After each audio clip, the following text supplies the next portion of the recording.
Dios les bendiga, hermanos y hermanas. Continuamos con la lección 6 de nuestro curso de Antropología Bíblica. El día de hoy vamos a dialogar acerca del origen del alma humana. El origen del alma humana. Vamos a ver acerca de este origen del alma y los planteamientos que se han dado alrededor de este origen. En primer lugar, hay que resaltar que no hay una enseñanza, digamos, directa acerca del origen del alma, a excepción en Adán, cuya alma fue creada directamente por Dios. Y vamos a dialogar acerca de 3 teorías que nos van a explicar acerca del origen del alma. Y vamos a tratar acerca de ellas. Nosotros sabemos de dónde vino el alma original o la primera alma, ¿no? Vino de Dios cuando sopló aliento de vida sobre él.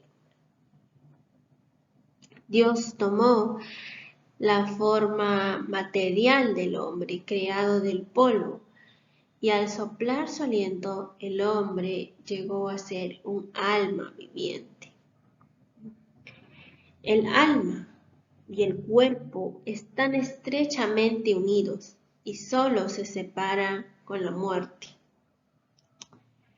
Pero ahí va la pregunta, ¿no? ¿De dónde viene el alma de los descendientes de Adán y Eva? ¿Dónde viene el alma de Caín y el alma de Abel y de sus otros hermanos y hermanas? ¿Y de dónde viene nuestra alma? Muchos planteamientos que nos podemos hacer. Como hemos dicho, hay 3 principales teorías acerca del origen del alma: el preexistencialismo, el tradicionalismo y el creacionismo. El preexistencialismo proviene del paganismo. El tradicionismo ha tenido cierto crédito en algunos teólogos que lo han defendido, y el creacionismo es la que se adhiere de la mayoría de cristianos.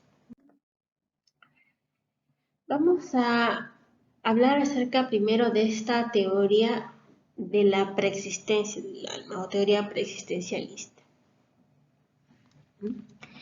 En esta teoría, los que la defienden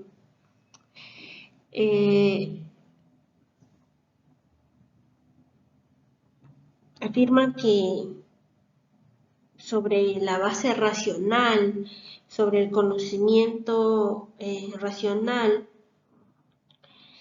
hay un origen, que se ha dado este origen de esta parte inmaterial del hombre.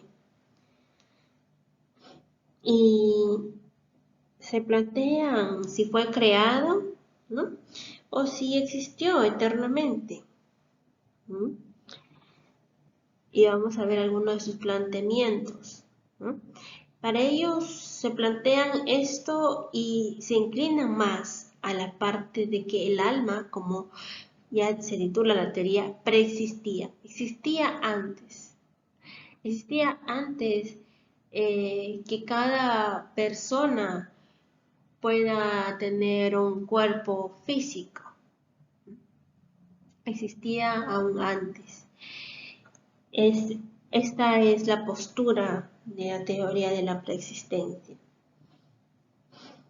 Y ellos indican que las almas, ¿no?, tienen un tiempo de espera, un lugar de espera, ¿no?, en el que esperan por un cuerpo, ¿no?, y algunos dicen por un nuevo cuerpo. Y vamos a explicar por qué dice por un cuerpo y por un nuevo cuerpo. Y esta idea viene del paganismo, de la filosofía griega. Se enseña en el hinduismo y otras religiones orientales.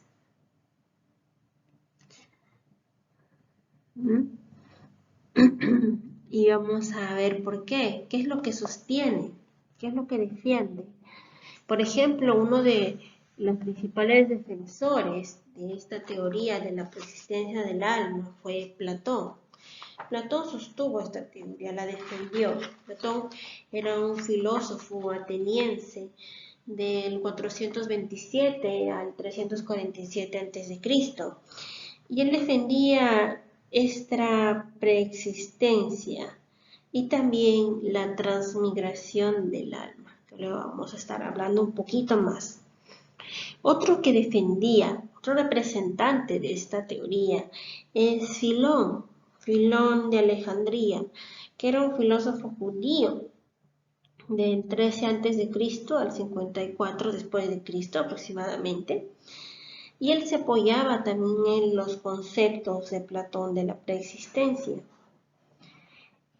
Y él trató de explicar el porqué de las almas se encuentran en los cuerpos. Y por qué es que el alma, decían, se encuentra encerrada en un cuerpo. Otro de los que defendió también era Orígenes de Alejandría. Era un cristiano, bueno, un filósofo, también teólogo del 185 al 254 y perteneció a la que fue la iglesia griega y la creía que la condición del ser humano en el cuerpo era un castigo, ¿no? Era un castigo por los errores cometidos, por los pecados que había cometido. ¿No? Y esto fue popular en los primeros siglos, ¿no? Y para algunos exponentes, ¿no? El hombre existía como un ángel, como algo puro, sin pecado, y por el castigo del pecado fueron enviados a habitar en cuerpos humanos. Era como un castigo, como algo que se merecía, ¿no? El ser encapsulado, se podría decir, en un cuerpo, porque el cuerpo muere, sufre, ¿no? Y que cuando ya la persona moría, el alma volvía a su estado original, decían ellos, no era un ángel, regresaba al cielo como un ángel. Y vamos a seguir viendo acerca de estas teorías. Aquí ampliamos un poquito más Orígenes, como hemos dicho, que nació en Alejandría. Considera que la existencia material presente del hombre con todas sus desigualdades e irregularidades físicas y morales es un castigo por los pecados cometidos en una existencia anterior. Es decir, que la persona tenía una vida antes y esto nos suena ¿a qué? Sí, nos suena a la creencia de la reencarnación. Entonces, ojo ahí. Después, la idea de Orígenes es que ha sido muy influenciada por gnósticos, ¿no? Quienes también creían en la reencarnación, ¿no? Y aquí también Escoto Erígena sostiene que el pecado hizo su entrada en el mundo de la humanidad en el estado pretemporal y que por tanto el hombre comenzó su carrera sobre la tierra siendo ya pecador. Es decir, un momento antes de que hubiera toda la maldad del mundo, el hombre era bueno, pero ingresó esta maldad y eso hizo que el hombre fuera un pecador, no fuera malo. Y Julio Meyer adopta esta teoría para reconciliar, dice, la doctrina de la universalidad del pecado con la de la culpabilidad individual. Según él, cada persona debió haber pecado voluntariamente en aquella existencia anterior. Y en todos ellos nos hablan acerca de una existencia anterior. Y nos hablan indirectamente o directamente de la reencarnación. Ellos creían que había una vida antes, una preexistencia anterior, y que ahora en este nuevo cuerpo, en, que, que era la prisión del alma, ¿no? Así lo decía también Platón, la prisión del alma es el cuerpo. Por eso para ellos era mejor la muerte, ¿no? El llegar hasta un punto de cuando una persona muera y ya no va a tener esos deseos que hagan daño a su alma. El cuerpo en una prisión de la que en algún momento se tenían que deshacer y que al final el alma, al deshacerse del cuerpo, obtenía realmente el estado natural que había tenido antes. Pero vamos a ver qué problemas hay con esta teoría, qué dificultades hay. Bueno, que no hay una base bíblica para defender esta teoría. No nos dice la Biblia, por ejemplo, acerca de la preexistencia de las almas. Esta está fundado por un pensamiento de la filosofía griega, de las filosofías paganas, como fue el pensamiento de Platón, acerca de este dualismo de materia-espíritu. Y que esto era un castigo, ¿no? Esta unión del cuerpo, de la materia con el espíritu era una unión a perder, ¿no? Un castigo que tenía el alma, ¿no? Al estar dentro del cuerpo. Además, no hay un pasaje que dé a entender que el alma del ser humano existiera antes del nacimiento corporal, ¿no? Y también no hay una evidencia bíblica que hable de la encarnación de ángeles y menos aún como producto del pecado de estos, ¿no? Hoy decía que eran ángeles que por haber hecho algo malo, ¿no? Su alma quedaba aprisionada a un cuerpo y iban a ser pasados por muchos infortunios en la tierra como producto de sus errores como ángeles. Algunos se apoyan en Juan 9:2, el ciego de nacimiento, pero este pasaje al contrario le da la contra a esta teoría. No apoya la preexistencia del alma. Si nosotros lo leemos, dice, le preguntaron sus discípulos diciendo, Rabí, ¿quién pecó? ¿Este o sus padres para que haya nacido ciego?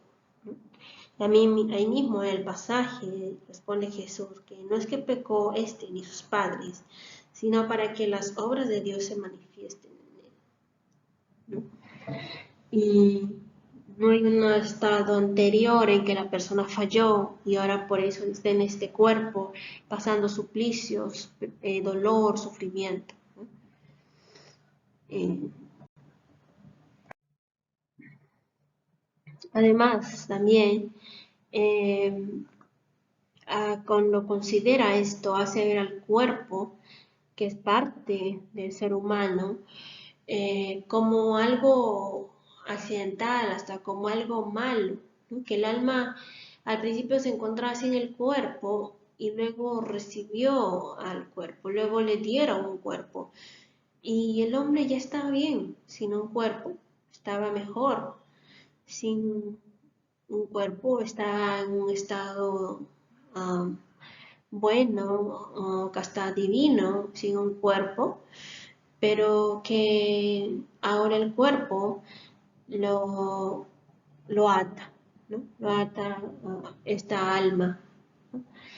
Y, Y es también que hemos dicho anteriormente que borra esta distinción entre el hombre y los ángeles, ¿no? Como si el hombre fuera un ángel aquí en la tierra con un cuerpo en castigo, ¿no? Y además, no solo ello, sino destruye la unidad de la raza humana, porque acepta que las almas individuales existieron mucho tiempo antes de que entrara en la vida presente, ¿no?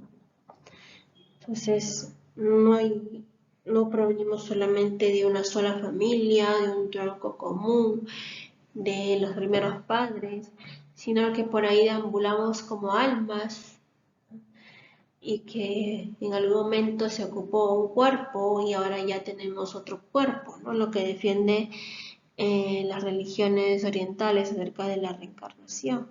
Entonces, si se defiende eso, ya no se está perteneciendo a una raza, se defiende ya no está perteneciendo a un origen, a los primeros padres, ¿no? Ya no hay una pertenencia, ¿no?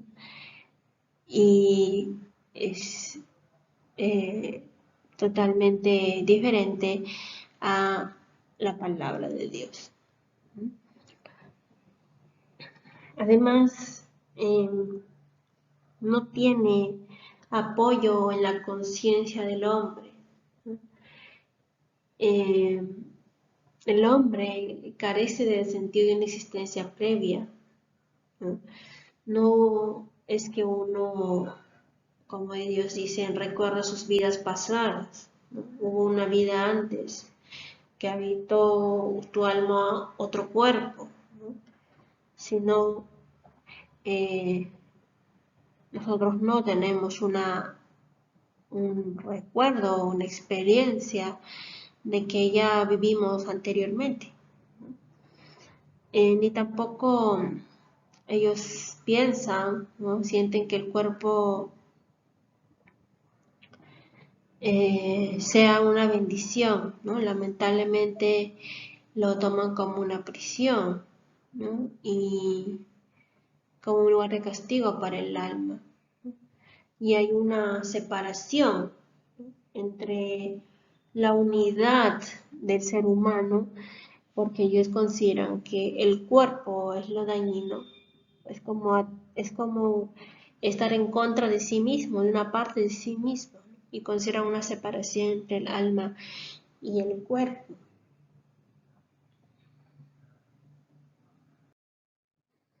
Bien, antes de continuar con el creacionismo, eh, debemos analizar estas teorías y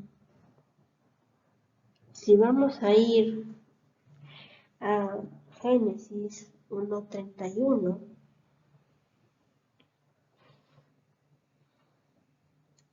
dice la palabra, y vio Dios todo lo que había hecho, y aquí que era bueno en gran manera, y fue la tarde y la mañana el día sexto. Entonces el Señor era consciente de todas las partes, de todas las áreas que estaba creando Adán. Y no vio como una de las áreas era negativa o era una condena, sino que lo vio bueno. Y esta anterior teoría que vamos a estar viendo del preexistencialismo contradice la unidad del hombre como lo hemos visto. Contradice Génesis 2:7, que nos habla acerca de que entonces Jehová Dios formó al hombre del polvo de la tierra y sopló en su nariz aliento de vida y fue el hombre un ser viviente. Esta unidad de crear tanto el cuerpo como la alma la contradice.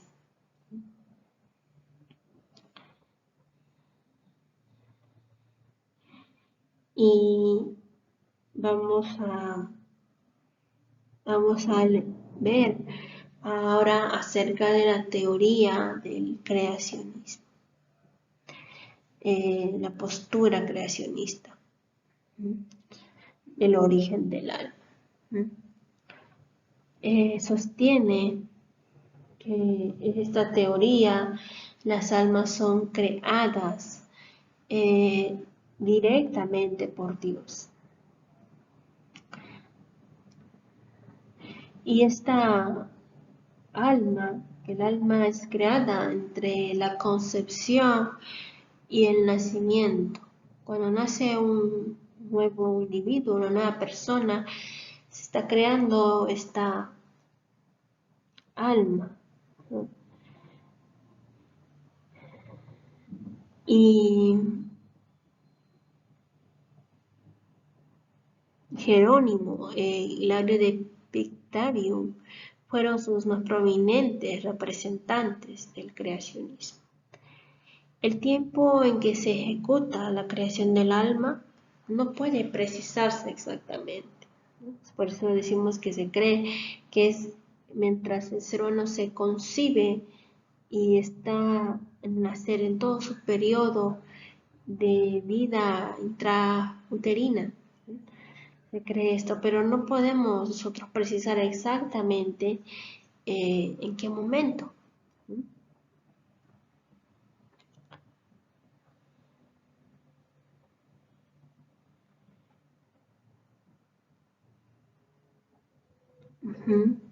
Entonces, si revisamos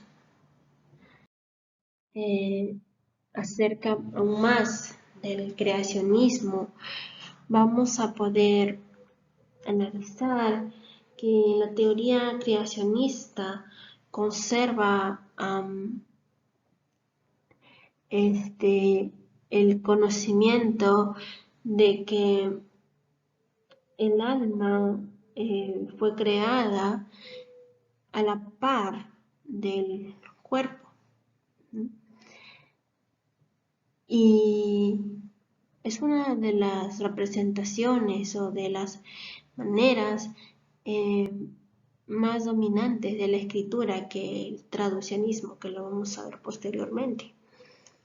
Y además, dentro del relato original de la creación, se señala una distinción marcada entre la creación del cuerpo y la del alma.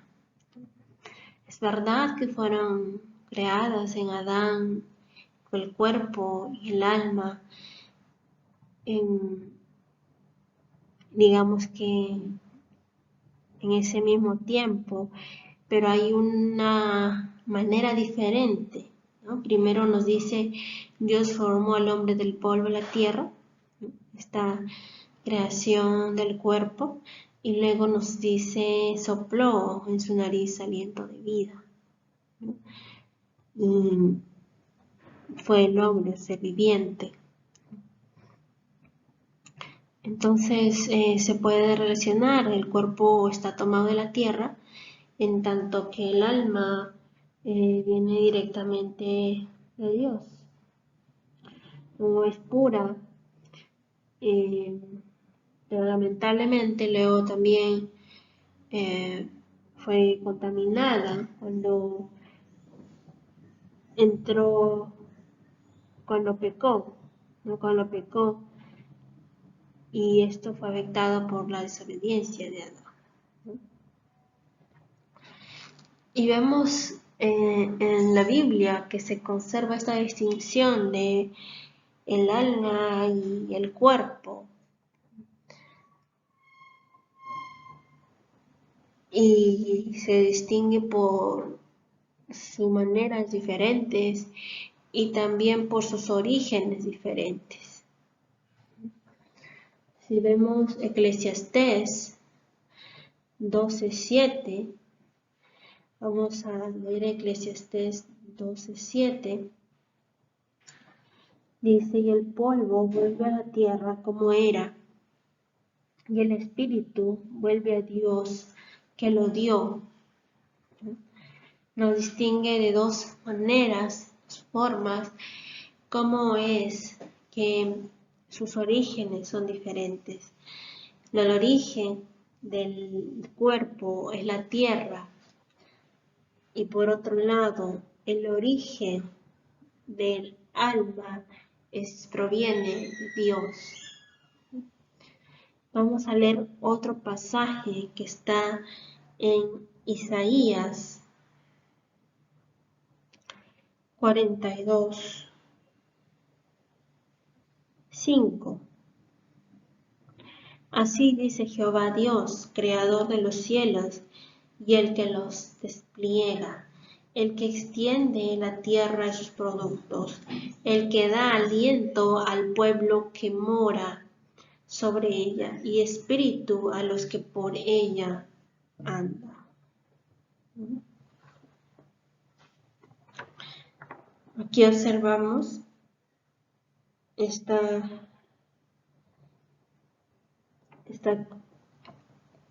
comparación.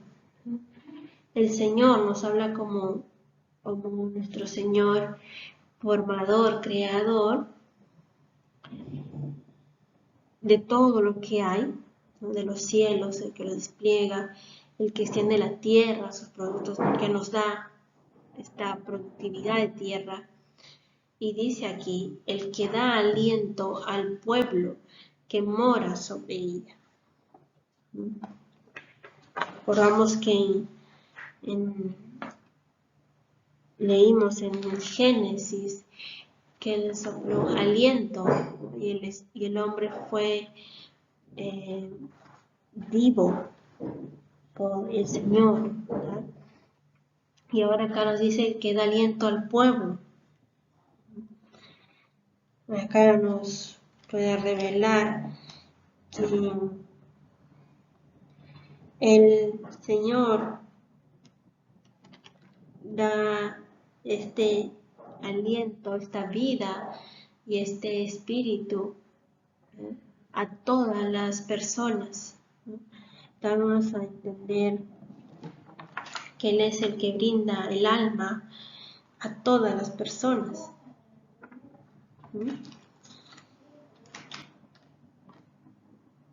También vamos a ir a Zacarías 12:1. Zacarías 12:1.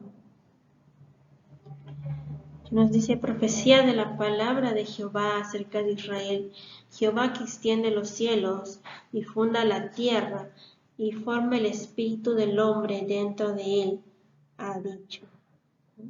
Jehová que extiende los cielos nos vuelve a hablar de la creación, de todo lo que él ha hecho, que funda la tierra, los cielos y la tierra.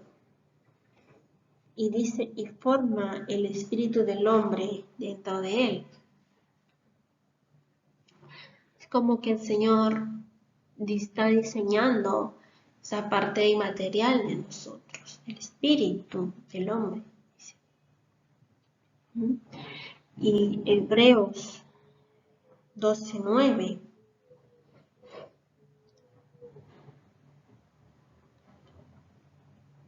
nos dice, por otra parte, tuvimos a nuestros padres terrenales que nos disciplinaban y los venerábamos.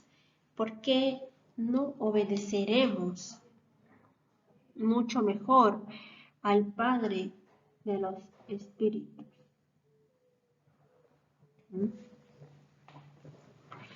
Como da a entender que el ser humano, que la persona es originada, la parte de su espíritu, de su alma, por medio del Creador, del que hizo también y que dio el aliento de vida al primer hombre.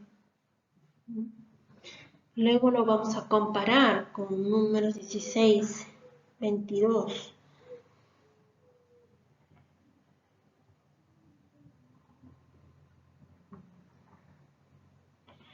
Y dice, y ellos se postraron sobre sus rostros y dijeron, Dios, Dios de los espíritus de toda carne, no es un solo hombre el que pecó, ¿por qué airarte contra toda la congregación? Y vuelve a decir, Dios de los espíritus. Dios que crea toda esta parte, que brinda esta parte inmaterial del hombre, dice. Dios de los espíritus de toda carne, ¿no? de todo hombre, de toda persona. Aquí se refiere y vuelve a mencionar como el formador, el que dio el espíritu al hombre, el alma, ¿no? Como vimos anteriormente en las clases pasadas, hay una eh, que se usa, hay una manera en la que se usa muchas veces en el texto, tanto en la parte alma, la palabra alma, como espíritu, a veces se puede usar indistintamente.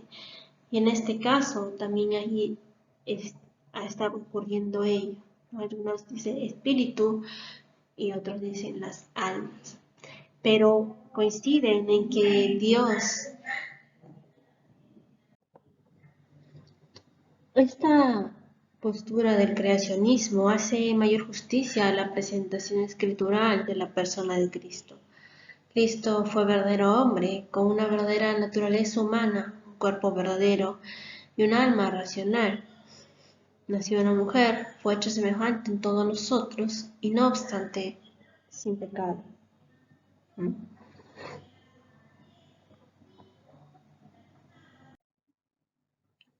Hay otros argumentos a favor del creacionismo. Esta teoría, esta postura, eh, es que las almas son creadas directamente por Dios. Hemos visto que no puede ser el momento exacto de su creación y que hemos visto también que el alma puede ser creada pura, pero se puede contaminar, ¿no? Y el alma es creada entre la concepción y el nacimiento. Es otra idea. Hay algunos representantes del creacionismo. Aristóteles, ¿no? Este filósofo griego, en el 834 al 822 d.C. fue discípulo de Platón y en su obra sobre el alma enseña que las almas son creadas. La diferencia con nosotros y Aristóteles es que aquí él hace referencia a que sí son creadas, pero por el Dios, por, el- por los dioses paganos, los dioses griegos, y no por el único Dios, nuestro Señor, nuestro Salvador, ¿no? Pero él afirmaba que las almas son creadas, ¿no? Jerónimo, por otra parte, 347 al 420 después de Cristo, fue el padre de la iglesia del sector oriental, autor de la Vulgata Latina, y él declaró que Dios crea almas diariamente, ¿no? Y también Juan Calvino, 1509 a 1564, padre de la teología reformada, Calvino también defendía el creacionismo, entre los defensores del creacionismo. ¿Eh? Hemos visto algunos puntos favorables y vamos a continuar viendo algunos puntos más.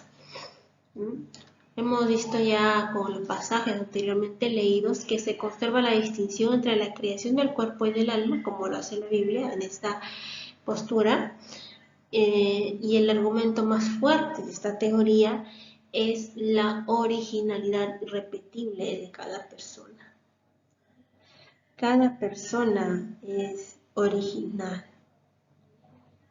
Cada persona es diferente a otra. Entonces, ¿cómo esto puede ser posible? Es más porque es solamente una herencia puramente genética de los padres, o es que hay un creador dándole este origen a las almas. Otro argumento favorable es que no provoca un problema cristológico como el traducianismo que vamos a ver posteriormente. Bien. Hemos ido leyendo ¿no? El Génesis 2:7, que el cuerpo viene de la tierra y el alma viene de Dios. Los padres en este caso solo transmitirían la vida orgánica, el cuerpo del niño, el ser. Y como hemos visto en Eclesiastés, ¿no?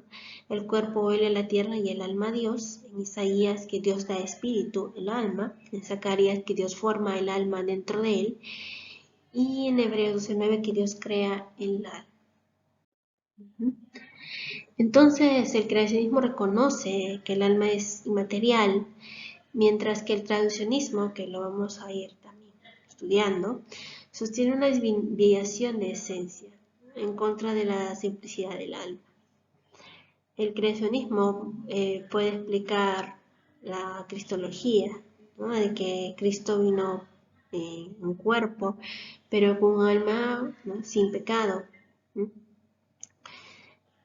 Aunque él nació, ¿no? De manera humana, ¿no? De una mujer. El traducianismo dice que a partir de Adán y Eva, las almas y los cuerpos de los hombres se propagan por generación natural. En otras palabras, los padres transmiten a sus hijos.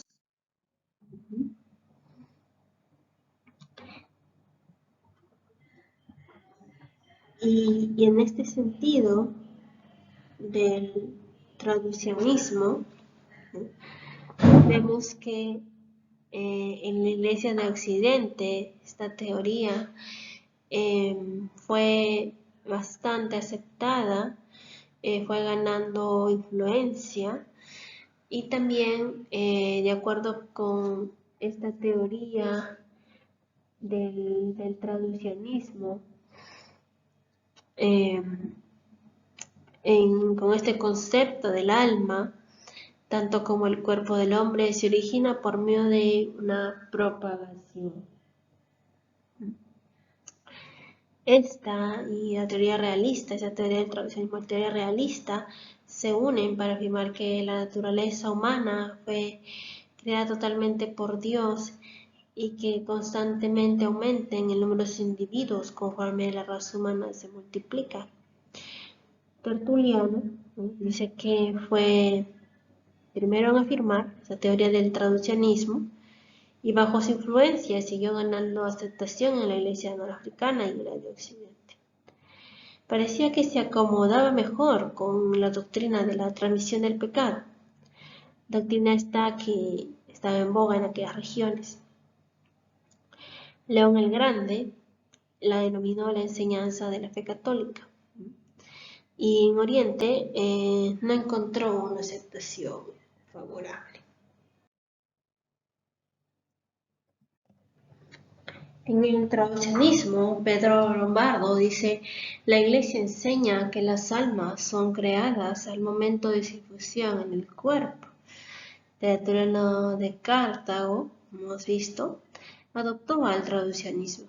Y Tomás de Aquino fue todavía más lejos, al decir, es una herejía afirmar que el alma intelectual se transmite por vía de la generación. Apolinar, obispo de la Odisea, 361-390, defendió el traducianismo. Y sigue siendo dominante en la Iglesia Católica Romana y también en la Iglesia Luterana que apoya esta teoría del traducianismo. Y a partir de la Reforma, ¿por qué la Iglesia Luterana apoya esta teoría? Porque a partir de la Reforma, Lutero, en 1483 a 1546, estuvo a favor del traducianismo. Entonces, por ello también la Iglesia Luterana fue que apoyó esa teoría. En cambio, Calvino estuvo a favor del creacionismo.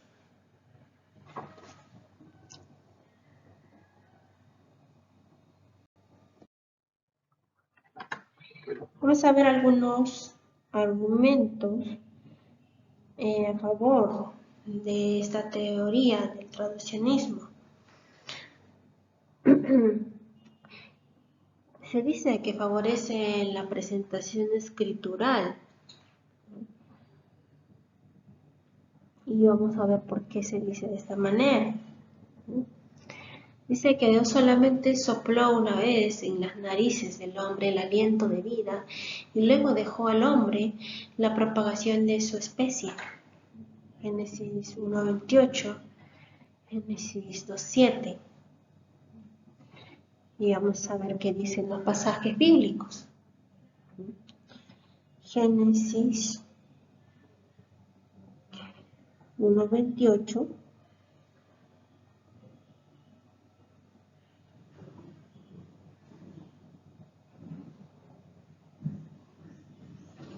Génesis 1:28 nos dice de la siguiente manera: y los bendijo Dios y les dijo: rectificad y multiplicaos, llenad la tierra y sojuzgadla, y señoread en los peces del mar, en las aves de los cielos y en todas las bestias que se mueven sobre la tierra. Y basándose en este texto, dicen de que Dios dejó al hombre ya esta misión de la propagación de su especie y por ende también tanto cuerpo y alma. También argumentan tomando Génesis 2:7 y dicen que entonces Jehová Dios formó al hombre del polvo de la tierra y sopló en su nariz aliento de vida y fue el hombre un ser viviente. Como que el Señor le dio la vida y él, a partir de ahí él estaba encargado de poder propagar la humanidad de la tierra y a través de sí mismo se iba a propagar el alma y el cuerpo de su descendencia. Después hay otro punto importante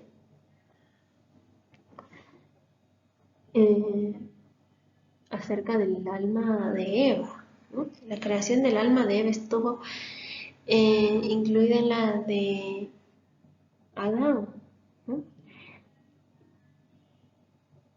Y dice que, puesto que se dice que ella proviene del hombre, ¿no? Y bueno, no se dice acerca de exactamente en detalles, ¿no? Como la creación de su alma. Y vamos a la Génesis 2:23.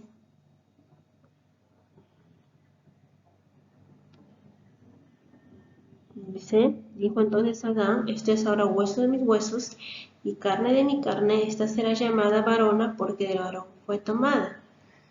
Volvemos al 21. Entonces Jehová Dios hizo caer sueño profundo sobre Adán, y mientras éste dormía, tomó una de sus costillas y cerró la carne en su lugar. Y de la costilla que Jehová Dios tomó del hombre, hizo una mujer y la trajo al hombre.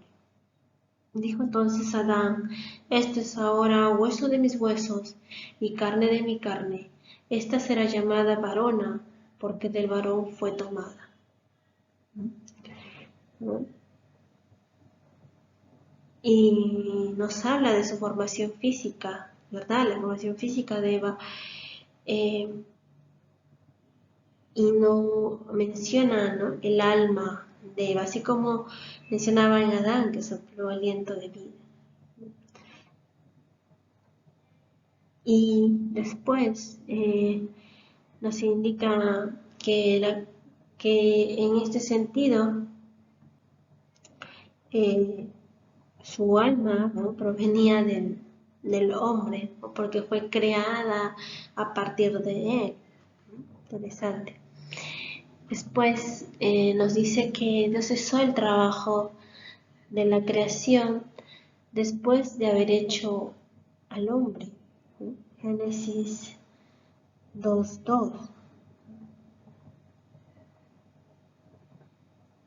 Y acabó Dios en el día séptimo la obra que hizo y reposó el día séptimo de toda la obra que hizo.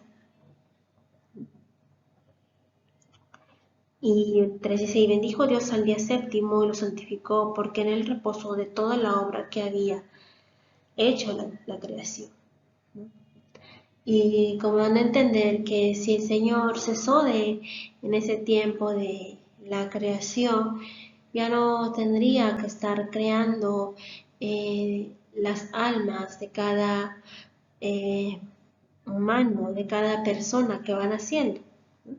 Entonces, argumentando a través de ese texto bíblico, ¿no? Afirman que ya hubo la creación en Adán y que a partir de Adán ya se pasa todo el cuerpo y el alma a sus diversas generaciones, hasta nosotros, ¿no? Y dice que los descendientes, también esta postura, los descendientes estaban en los lomos de sus padres, ¿no? Génesis 46:26. Vamos a ir a ese pasaje. Génesis 46:26. Dice, todas las personas que vinieron con Jacob a Egipto procedentes de sus lomos, sin las mujeres de los hijos de Jacob, todas las personas fueron 76. Como que proceden todas las personas de este antepasado común, ¿cierto? Pero no solamente la parte biológica, ¿no? Sino también afirman usando este texto, ¿no? Dice la parte, todas las partes, ¿no? Tanto material como inmaterial del hombre.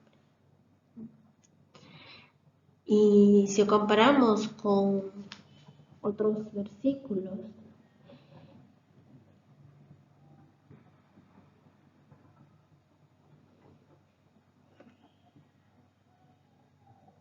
si vamos a Juan 3:6, dice, lo que es nacido de la carne, carne es, y lo que es nacido del espíritu, espíritu es. Entonces, podemos algunos entrar en la disyuntiva. Entonces, quizás, ¿no? Mi alma, ¿no? Fue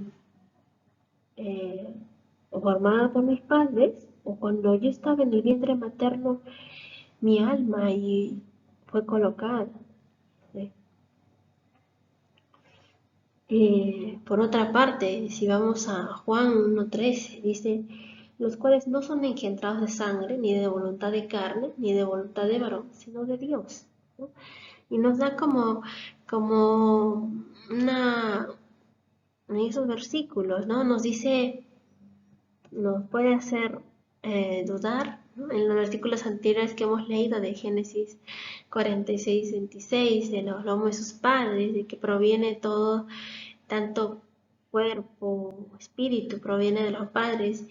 Y acá dice no, sino que esta parte es, es voluntad de Dios, que la persona pueda nacer de esta manera. Entonces, hay posturas a favor del traduccionismo y otras en contra, ¿no? Y vamos a ir revisando que los argumentos a favor se está apoyada por la analogía de la vida vegetal y animal, en la que está asegurado el crecimiento numérico, no por un número continuo y creciente de creaciones inmediatas, sino por medio de la natural derivación de nuevos individuos procedentes de un tronco paternal. Vamos a Salmos 104:30.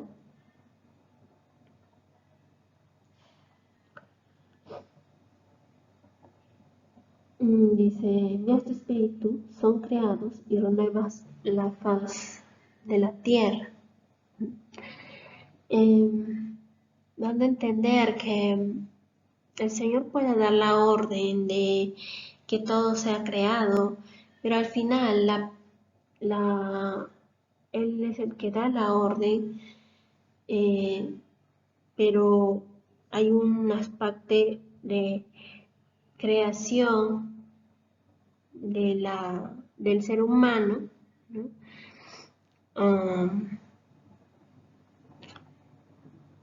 Como parte de una renovación de todo el mundo, de todo lo que existe, y que Él es el que está ordenando todo, organizando todo, ¿no?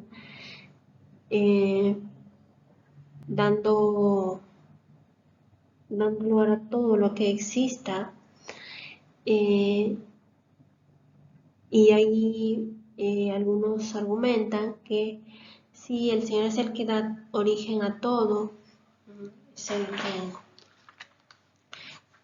envía su espíritu, da todo lo que tiene que organizarse sobre la faz de la tierra. Y,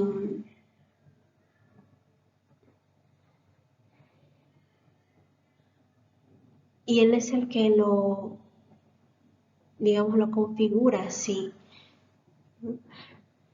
Sin embargo, también como que dan a entender en su postura de que los mismos seres humanos, ¿no? Van a ir, claro, por Dios lo orquesta todo, ¿no? Pero ellos en su postura lo dicen de que también el hombre está ahí en este proceso de darle, ¿no? A su hijo esta herencia de cuerpo y de alma. Y también procura apoyarse en la herencia de las peculiaridades mentales y tendencias familiares, que son a menudo tan notables como los rasgos físicos, ¿no? En esta postura se basa en que porque hay personas que se parecen en su personalidad, en su manera de ser a sus padres, ¿no? Porque hay una tendencia familiar, y por esa parte lo argumentan a favor del traduccionismo. Entonces, esta alma y su personalidad también es heredada de los padres, ¿no? Por último, parece ofrecer la mejor base para la explicación de la depravación moral y espiritual, que es asunto del alma, más bien que del cuerpo. Dice, no es muy común combinar con el traduccionismo la teoría realista para explicar el pecado original, ¿no? Entonces aquí son un punto en el que han debatido muchos teólogos, porque dicen, claro, eso puede explicar por qué Adán pecó y ahora a su descendencia todos heredaron este pecado, esta alma, ¿no? En, siempre en resistencia con la voluntad de Dios, ¿no? Entonces, ¿cómo se heredó el pecado? ¿Cómo llegamos a todos ser pecadores? Claro, por el alma de Adán que también dio a sus hijos, ¿no? Entonces, esta postura maneja.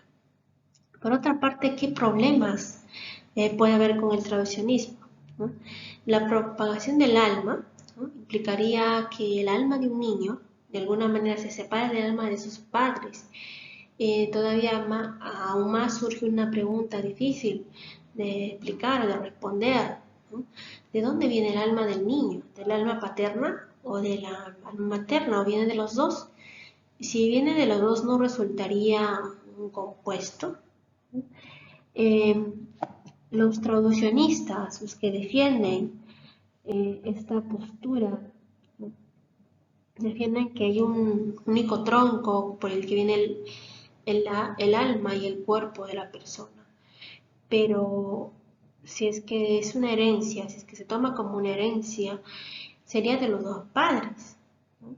Entonces ahí siempre va a haber la disyuntiva en aceptar esta, esta postura, ¿no? Ya que tendríamos que afirmar que no hay un solo tronco, ¿no?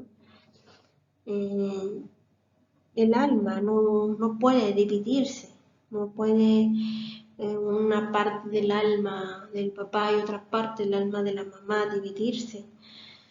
Eh, el alma es una sola.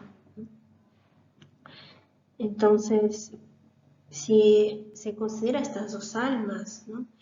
Ya no sería algo ya no estaríamos hablando del alma como un asunto de que no se divide, que es esta, esta simplicidad que manejan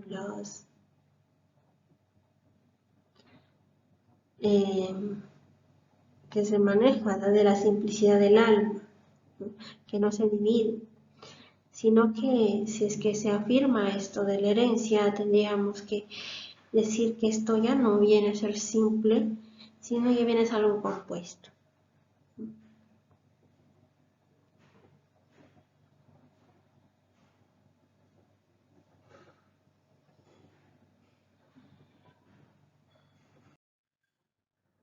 Otros problemas con el traduccionismo es que para evitar estas dificultades, el traduccionismo tiene que recurrir a algunas de estas tres teorías, ¿no? El alma es una sustancia espiritual que no admite división, que el alma del niño tiene una existencia previa, una clase de preexistencia.